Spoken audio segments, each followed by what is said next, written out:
Hey everyone, Curse Deck Builder here, making our way to 10,000 decks assisted, and here we are with Yasharn, Implacable Earth, a green-white Hatebears deck. This deck comes to us from Ellie or Eli. I don't know. I'm gonna say Eli. My goodness, I wish I knew how to pronounce things. They say, as this was my first go at a Stacks Hatebears deck, I was struggling to make it win in a reasonable amount of time, so the board isn't just stagnant for way too long. Open to any suggestions and tips. And they say no real restrictions, however, I would like no fast mana outside of the Jeweled Lotus that is already there. Absolutely, thank you so much for sending the deck, and I'm excited to get at it. I love Hatebears. I'm a bad person. I really enjoy when my opponents don't get to do anything fun. And since Hatebears is also very creature-based, I like that too. Something about the oppression while still being able to attack, 10 out of 10. Big fan. If you'd like to take a look at the deck list we're talking about today, or if you'd like to submit your own deck list to me so that I can make a video assisting your deck, please check the video description down below. Alright, so who is Yasharn Implacable Earth, and why are they our Hatebears commander? They are a 4-mana elemental boar, 4/4 with a green and a white. They have two abilities, one much more important than the other. But on ETB, you look through your deck for a basic forest and a basic plains, you reveal them and you put them into your hand, and then you shuffle your library. So basically draw two. Not exactly draw two, but basically draw two. And then the real reason we play Yasharn is players cannot pay life or sacrifice non-land permanents to cast spells or activate abilities. So what is Hatebears? I think we have to start here in order to understand Yasharn. Hatebears is a long-standing kind of archetype throughout multiple formats, with the hate portion being cards that very much so are a detriment to your opponent's game plans or completely nullify or stop your opponents from being able to do so in the first place. Just kind of like a controlling aspect, attached to a creature. And then the bear function was because traditionally they were 2/2s or around 2/2s for 2 mana. Yasharn is not a bear, Yasharn is a boar, Yasharn is a big boy at 4/4. So our Hatebear decks tend to look somewhat similar. Usually they're very much centered on white, but white-green is a very popular direction. And we're playing creatures that will push our opponents out of the game, but in hyper-specific ways. So Yasharn as a Hatebear is a really good example of the idea. Yasharn that says players can't pay life or sacrifice non-land permanents to cast spells or activate abilities. What does that mean? Well, this means that this shuts down both relevant card types and particularly powerful strategies. So the card types generally we see this stop are fetch lands. It's just the most common thing because you have to pay life in order to use a fetch land, and Yasharn stops that from happening.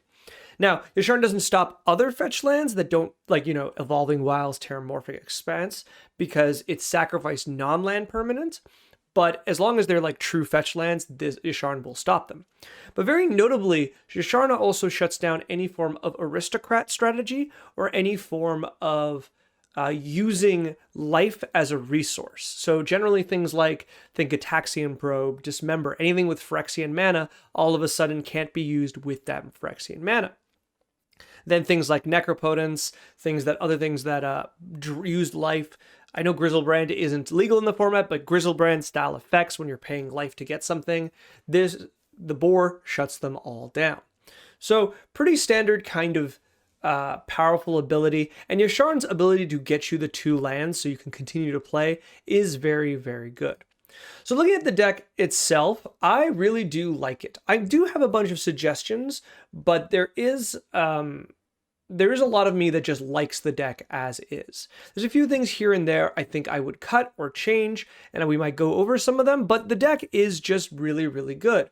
If you scroll through it, you'll be able to see the majority of the cards, how they work as Hatebear effects, because either they punish opponents for doing stuff they want to do, or they prevent opponents from doing those stuff in the first place. Like Gadok Teeg is very strong because he doesn't imply, like, you know, add a restriction or an extra cost. He just says no. I'm a very, very big fan of that. And we can see that across the board. I will say, as we're looking at the card, this is one of those decks, I can even see in the description here, it says enable tags, open to suggestions and advice. So enabling tags puts us something like this. And I want to take a moment, I hope the deck builder doesn't mind, to talk about tags a little bit, because this is something I see occasionally the people who send me decks do, and something you may have noticed I never opt into. I always build it off of type, just the full types of cards. And the reason I do this, and there's two reasons. One is the personal reason, is that I know the majority of these cards, and when you take them out of their zones for me, it becomes trickier to know them at a glance what they do. I don't need Esper Sentinel to tell me card advantage. I know what Esper Sentinel does, but when Esper Sentinel is very far away from, like, or like in the same pile as like Sylvan Library, I get momentarily a little confused. So first part of why I do it is skill issue. I'm not very smart, so I have I have some things to work through. But the other thing is, and this is the more important part, is I think tags are really, really helpful to a limit. If I was teaching someone the deck, this works really, really well.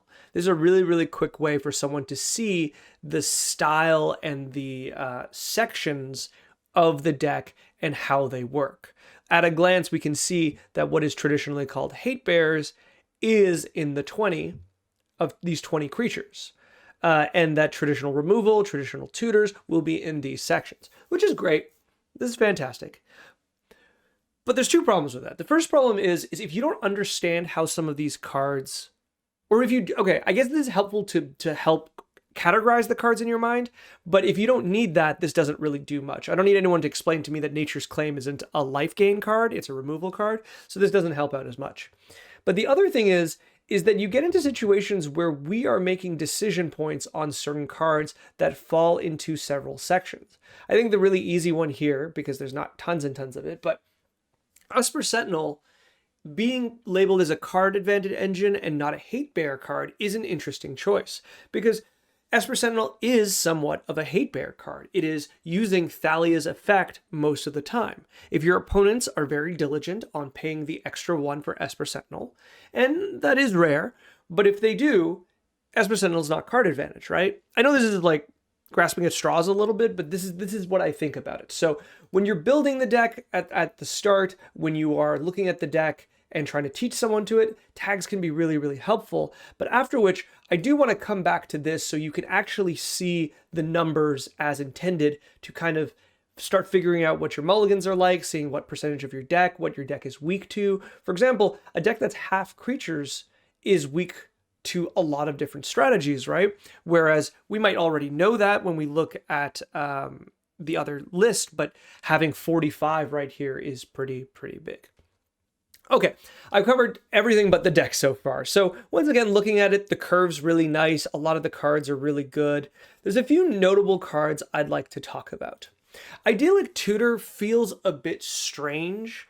We have Enlightened Tutor, and I think that's just going to be the superior one. Don't get me wrong, we do have some very powerful enchantments that we like to grab, but none of which that I'd like to pay like 3 additional mana for. There has to be a situation where, like, if we look at this, Stony Silence is replicated by a Collector Oof, Wild Growth you're not tutoring for, Blind Obedience is replicated by Charismatic Conqueror, Kendrith's Transformation is also our instant removal spells do that as well, and Sylvan Library and Aura Shards are the only ones that remain. Aura Shards is strong enough that I think is actually worth tutoring for occasionally, and Sylvan Library is also, I think, probably worth tutoring. But even then, I think I wouldn't pay 5 mana for Sylvan Library if I could help it. And so notably, I think Idyllic Tutor is just a bit weak for what it does. I have a different tutor that doesn't, it's not for enchantments, but that I was going to suggest. So when we get there, we can see what's on my mind for tutors, which I'm just going to open up on my other screen so I can keep an eye on it. Let's see. We have, We have Beast Within here and not Generous Gift, and I think that's fine. I'd like to point out that I think that's fine. We're getting to the point that like we don't want that much removal, and I think this is not a bad call. However, if you did want to run both, I don't think it would be disastrous. I think you could benefit from it, from just having an additional, version of that card. And then depending, you could also do that thing where you decide whether or not you want to play the Stroke of Midnight over one of them because it creates a 1/1. This deck notably has a hard time getting in for damage, which is part of the problem of the deck. So giving them a 1/1 over a 3/3 is notable. However, I will also say not being able to hit lands at this power level can be a bit tough. All right, let's look at a few creatures if anything pops to mind. I think we're very good on a number of creatures. I think Charismatic Conqueror, I wonder to an extent how much I would prefer this just to be, let me try to remember what this card is called. The copy about this, it's like royalty of some kind. Oh. Let's see. 2 mana.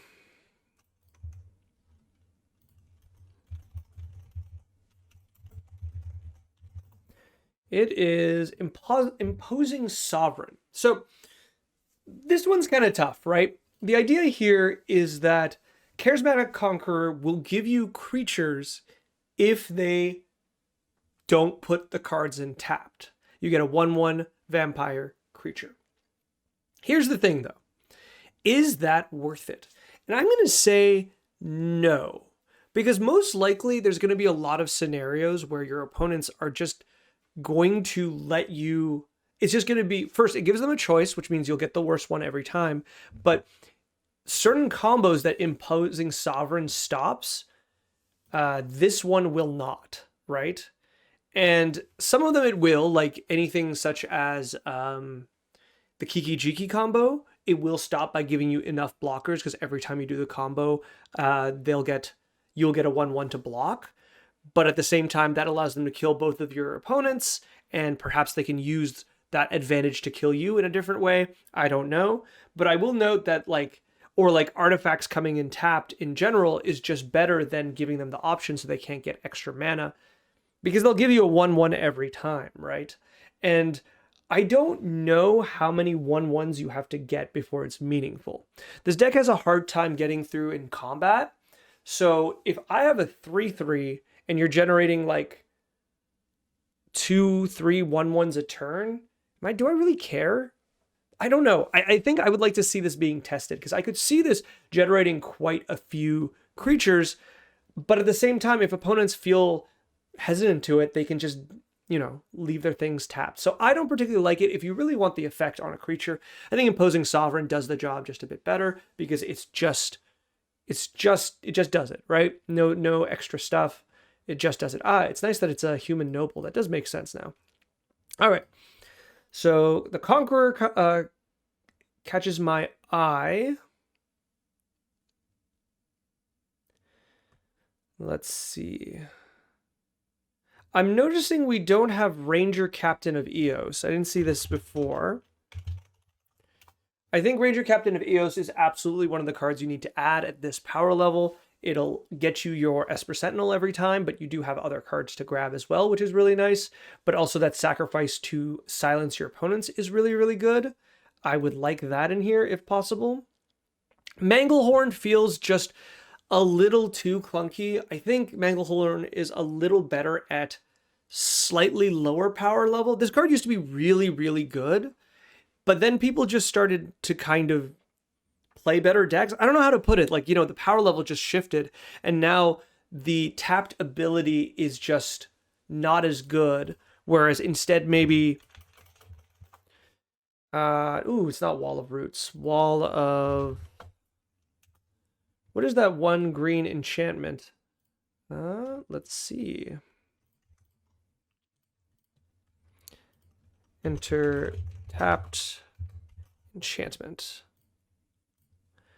Root Maze. I was close. So Root Maze just feels like the better version of this card, right? Artifacts and lands come in. I guess it does make your lands come in tapped, which is notable.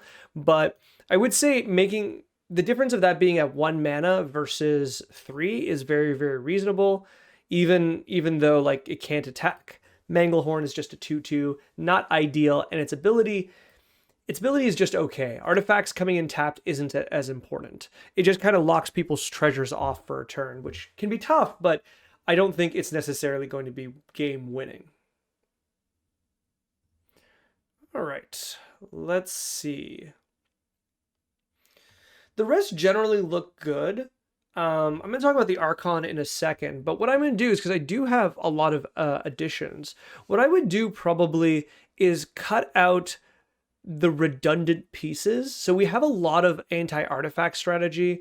Scavenging Ooze feels a bit weak. I know we really need that ability to exile things, but this may not be it. This is just a huge mana sink, so it's really difficult to hold down several players this way, whereas maybe the Flying Spirit in white in 2 that you sacrifice to exile a graveyard, I think maybe I'd prefer that.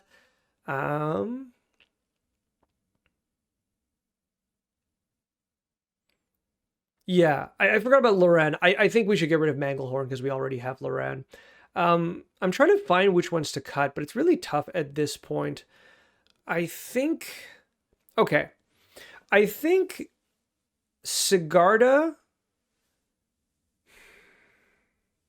I think Sigarda and Shalai aren't very necessary. I think at this point, it's kind of like, I guess the pressure's there to kind of lock people out of decision trees where you've kind of stopped them from being able to cast spells very usefully and they can't progress their game plan. And so the next thing you need is hexproof across your permanents, which both Sigarda and Shalai both do, with Shalai being the benefit of growing your team and Sigarda having the benefit of being able to cast spells off the top of your deck occasionally. However, I think all that does in a group that's willing to work together to take you out is give them a reason to work together, because people can now make deals. Think about it like this, right? Imagine you're sitting at the table and you have 3 different hate bears. One hate bear beats player A, one hate bear beats player B, one hate bear, beats player C. I know that's kind of really clean, but let's just go with it.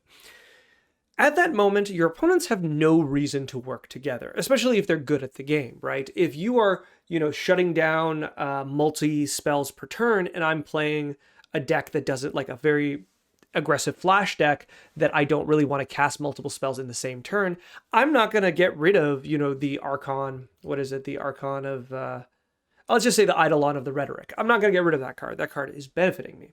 So I have no reason to go and get rid of that card, and more, I'm concerned about the card that beats me. However, you put down Sigarda. All of a sudden, all of the other creatures have hexproof, and all of the creatures, like your other opponents wanted to kill, are guarded behind Sigarda. All of a sudden, players are incentivized to get into deals with each other, because they'll say, hey, if you get rid of Sigarda, I can get rid of the Eidolon of the Rhetoric. It might be not stopping me, but I need to get rid of that Sigarda to keep playing and be relevant when my removal is useful. But until then, it's a problem. So if you get rid of that, I'll get rid of your problem. All of a sudden, we're working together, and it is harder for you to hold us all down. This is maybe a little too galaxy-brained, but I do think this is a real thing. When you're using hate bears, you're very quickly making yourself arch enemy, and so you want to delay that as long as possible by providing unequal hate, asymmetrical hate. So let's talk about something like Drth Magistrate. Sometimes it benefits you to play Drth Magistrate after one of your opponents has their commander out, because they don't feel the same pressure. Some commanders are going to play around Drth, or the deck doesn't need the commander, or just comes out too early. You got to let that go. And instead of cursing yourself and being like, oh no, I'm missing that card out from under Drth, you can just take that as a bonus. That player has no problem with Drth Magistrate, right? They're not going to mess with it because they're benefiting, unless they're playing like Prosper or something, but the most likely they're benefiting from the fact that 2 of their opponents can't play their commanders. There's no reason for that player to work together with the other 2 to destroy the Magistrate. However, it gets even better because one of your opponents, let's say they're particularly petulant, instead of destroying Drth Magistrate, might destroy their commander, because that way they can lock that player's commander away from your Drth Magistrate. This is like, it maybe you might not see it very often, but I can see it as a play for sure, because sometimes shutting down two of your opponents, just like that player just learned, shutting down two of your opponent's commanders is very, very worthwhile. So you might proactively keep someone else's Drth Magistrate around so that you can shut down other players' commanders. And notice what happened there. Now they're fighting each other over your card. This is the kind of thing you want to happen in Hatebears, because it's distracting and it's, people wasting resources. Shalai and Sarada do not do that. They solidify the attention on you. They make it's like that or enchantment that makes your enchantments have shroud. It's the same thing. Attention is super focused onto you. Even if no one had removal in the first place, it doesn't particularly matter, because everyone else is about to be like, oh man, we got to take out this player because look at that protection, even if they don't have relevant protection, right? I will say also noteworthy, these creatures do not give indestructibility, which means that these creatures are going to be responded with board clears. And since these creatures are about 4 mana and board clears are about 4 mana, it's going to be very profitable for your opponents to do that. So those two are cards that I would cut. Outside of that, I think Idyllic Tutor, I think Wild Growth can go. It feels particularly, with all the mana dorks you have, it feels a bit strange. And something I'll have to say about Stony Silence later is because I'm going to suggest some equipment. And so Stony Silence does have that element that if you want it around, well, you might have to play around your own equipment. I think that's it. Those are the main cards that go. I think there's a few here and there. Once I get, like I said, redundancy from Manglehorn to maybe you feel like you have enough Eidolon of the Rhetoric abilities so you can go down 1, that kind of stuff, I would cut that way. Then the last thing I will say before I go into my additions is Archon of Valor's Reach. So this is a card I'm particularly hard on a lot of the time I see it, because the way I always argue is that, well, you need several copies of this card. You need to clone them in order to shut down large portions of your opponents. Otherwise, your opponents will just pick the one, like use the card type that isn't blocked by Archon to destroy the Archon and unlock the rest of their hand. However, this is an exception. This is a deck that Archon of Valor's Reach is actually rather good at, because the deck itself is incredibly powerful at shutting down your opponent's options one by one through these creatures. So you get into a situation that you could proactively pick one of these card types and be in a very, very good position. Do note, as always, this does affect you, so you shouldn't pick one that you need to cast desperately. I feel like in this deck, Artifact, though I'm going to say some artifacts, but also sorceries are really, really good. If we cut out Idyllic Tutor, we are down to a single sorcery in the deck, and I think that's very much so noteworthy. All right, let's go into some additions. I have some additions here that I believe are just generally good, and then we will get into the more niche ones I'd like to add in a second. So let's start with what's generally good. Deafening Silence is the missing can't cast more than 1 non-creature spell each turn. I would replace one of them with this. I really, really like this because I think it is incredibly powerful in the sense that it is 1 mana. The ability to immediately start shutting down strategies from the get-go or efficiently on a turn where you're doing something else is very, very good.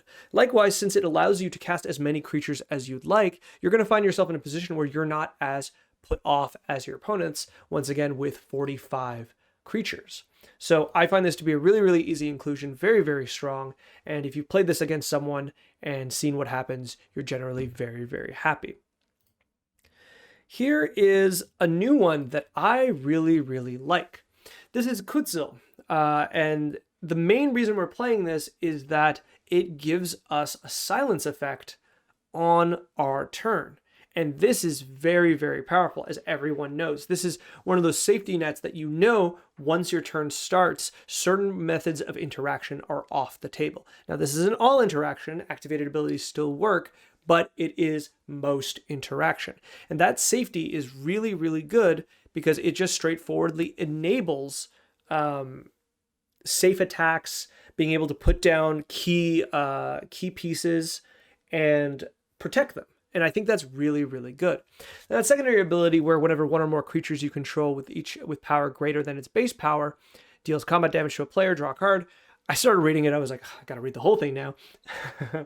This is pretty good. I don't know to what degree you'll always use it. If you can buff your creatures, if you can put +1/+1 counters, both of which I'm going to suggest, you're going to find it to be particularly helpful. You'll draw a card here and there, and I think that's going to be more than enough. Generally, once again, though, we're playing it for that first text, and we're going to be very successful with it. Something I think really could be good here is Invasion of Gobekhan. This is a card that I see a lot in any form of white X mid-rangey style builds. A friend of mine plays it in party time and does very, very well with it. Any deck that's mainly about creatures and plays white gets to run this. As always, this is really good because you get to 1, exile one of your opponent's cards and tax it, which is both good because you can use it politically by exiling something you want other players to play around, or just by making something simple cost 2 more mana, forcing them to have to waste their mana. Very, very good.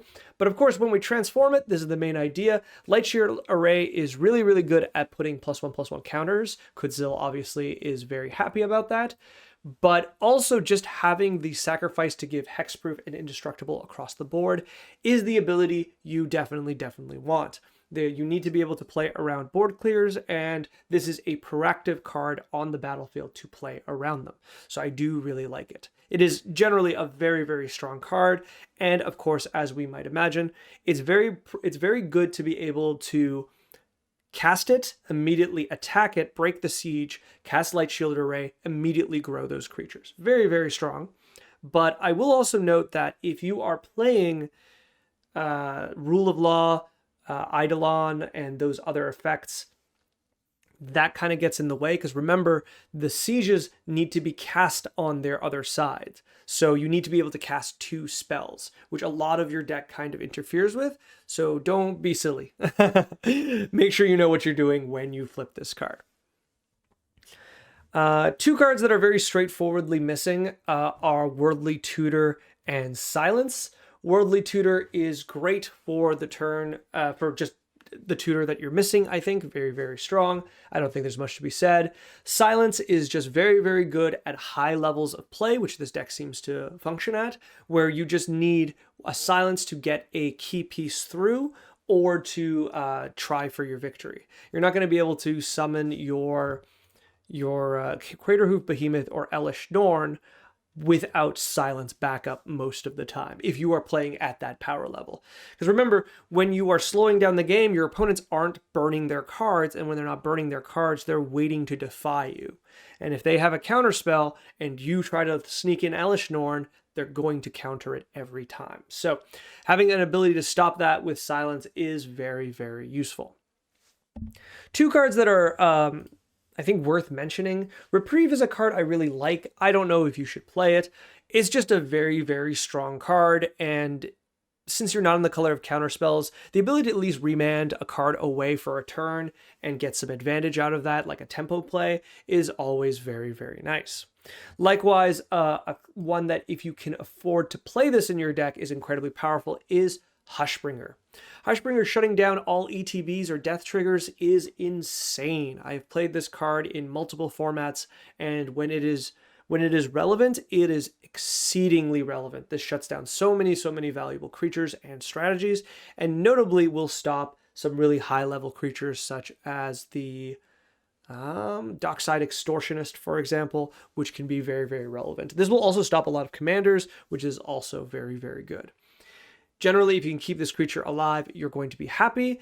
And if you look through the deck, you really do not have that many ETBs. There's a few here and there from Ewit to your commander. But generally, you have to play around your deck to an extent anyway, so this is nothing new to you. All right, very quickly, here is my other suggestion in terms of speeding up or providing a clock or advantage engine in your game, and it's going to be equipment. The answer is when you are in white, equipment is very, very accessible to you, and I don't see there's a reason not to dabble a little bit. Now, this deck does really have a hard time with certain pieces of equipment because of Thalia effects, because of other, rule of law effects, things that make it kind of difficult, activated ability stoppers and things like that. So we have to be careful with the ones we add and how we add them. So to me, I want to add, first of all, Steel Shaper's Gift and Stoneforge Mystic as the best ways to grab them and cast them. Namely, Steel Shaper is just a tutor, and Stoneforge is just fantastic for being able to cheat the cards into play. And then the ones I want to grab, the first two that I think are the most important would be Skull Clamp and Shadow Spear. I think Skull Clamp, especially as it forms as a card advantage engine in your deck.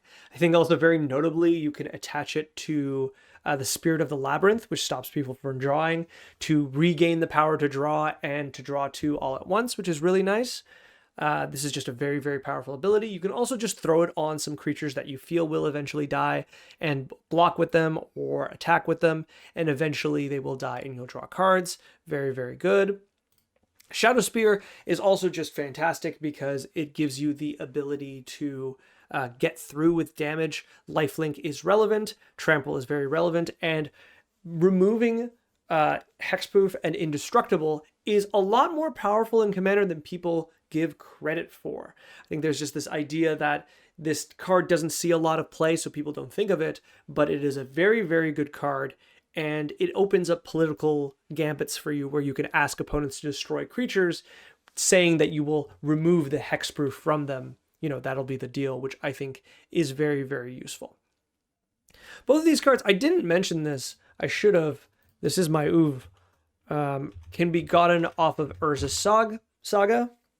Urza's Saga is, of course, these are all cards from Hammer Time, so I'm very familiar. This is a card that you can just play. Generally, you can use it to get the last ability to get Jeweled Lotus or to get Soul Ring, or one of these two, both of which you're going to be very, very happy with. And it's just generally a decent card in the meantime if you need a mana sink. So I do particularly like this card, and I think you could add it, but I mean, these cards together do bring up the price a little bit, but it is worth considering. Now, what I would consider secondary equipment that you can kind of get away with, they're not very fun, but at this power level, but I think they're worth considering. Sword of the Animist and Bitterthorn are both ramp creature or ramp equipment, with obviously the difference, one has living weapon and the other doesn't, but generally not going to have a bad time if you're able to throw this on the battlefield and keep it around. Over 2 or 3 turns, ramping 2 or 3 times is not bad even in this deck. So I do particularly like that. I will say the strongest, I don't know why I put them in this order, but Sword of Fire and Ice would probably be the third one I would pick up, just mainly for both the card draw and the ability to ping down creatures, which is something you kind of struggle with. This can give you a lot of reach and the ability to take out key targets that might interfere with your plan. Also, Pro Red and Blue is just really, really nice. The nice things about the swords is they do, with the pro, you could start getting hits in that you otherwise couldn't against certain decks, but you'll do your best. These cards, you'll hit whoever you need to hit to get that ping out. And once again, that is a political move where you can tell one opponent that to let the attack through so that you can ping another opponent. I've done that all the time, namely with Hapatra. It is a very, very powerful ability, and it gets you very ahead in the game because though it feels like your opponents are getting some kind of advantage by letting them decide what they're going to get, it's really helping you because you're getting the triggers you need. Specifically Fire and Ice and Hapatra, because they do more than just kill creatures. They draw you cards and create snakes. Finally, the last one I thought was worth considering is Luxior, because likewise how this deck runs the Walking Ballista Helioid combo, Luxior is a card that can be used with our mono green, why can't I remember what they are? It is a green creature that you add a -1/-1 counter to untap. Let's see, -1/-1 counter. Let's see if I can find it this way. Devoted Druid. I don't even need it to Devoted Druid. So Luxior and Devoted Druid creates infinite green mana, and with that and Walking Ballista, you can take out your opponents, or with that and what are they? Court of Calling or Green Sun Zenith to get whatever you need, most likely Crater Hoof, and immediately take out your opponents. Also very good. Is this good otherwise? No. And like, not really. I mean, you're not going to attach this to it. It just gives +1/+1 if they have a counter. And I don't really think you care about that. It does double +1/+1 counters, but generally you would only play this if you want to have the combo win, which is, it is accessible if you have that, and it can finish games. And I think that's going to be the majority of my thoughts. Yeah, I think the deck is already in a really good place. I think there's a few cards that I nitpicked here and there, but I think the deck is already mainly finished. Finishing what you're experiencing of having Hatebears have a hard time closing games, that's kind of working as intended. Hatebears always have a particularly hard time closing games because they're playing a bunch of weak creatures, and what your opponents usually can do when they're not winning is play creatures as blockers. Yes, we've got things like Imposing Sovereign and the like to stop them from coming in untapped, but since it takes so long, eventually those creatures untap and they stay untapped. So your opponents almost spitefully will keep up defenses against you. It's just a part of the deck. You just need to get yourself into a situation where you can slam down Elesh Norn, slam down any of your other finishers that provide like a stupendous amount of advantage in one turn, hence why Luxior can be very good here, and win that way. The other option was you can play Rest in Peace, which now that I think about it, are you not playing Rest in Peace? Stop the video. Everyone stop. You need to play Rest in Peace. Rest in Peace is the card to play. I didn't see enough recursion for me to care. I think Sun Titan sucks. Ewit sucks. Yeah, I think you still play. Yeah, absolutely. You still play those. Sun Titan, I'm sorry, to be specific, Sun Titan and Ewit are very good. I mean, I meant that it sucks if you have these cards out with Rest in Peace, but Rest in Peace is so stupid good in a deck like this that you need to absolutely be playing it. But yes, if you have Rest in Peace and Helm of Obedience, that also will knock players out of the game, but Helm of Obedience is very expensive for what it does and is kind of clunky. So I'll leave that to you to decide. Either way, play Rest in Peace. Either way, play some of the cards I've said. I should end all my videos with that. Play some of the cards that I told you to play, but don't play all of the cards I told you to play. That's too much. If you'd like to send me another draft of this deck, or any deck, there is a link in the video description down below. And if you'd like that deck to be the next deck, like one of the guaranteed donation decks I work on, there's a link for that as well. Finally, if you'd like, comment, subscribe, I'd be very, very grateful. Thank you so much for sending me your deck. I'm sorry if I mispronounce your name. You can send me to name jail. Trust me, I have an impronounceable name, and I know what that's like. All right, thank you so much for the deck, and I'll leave it on Yasharn. Good luck.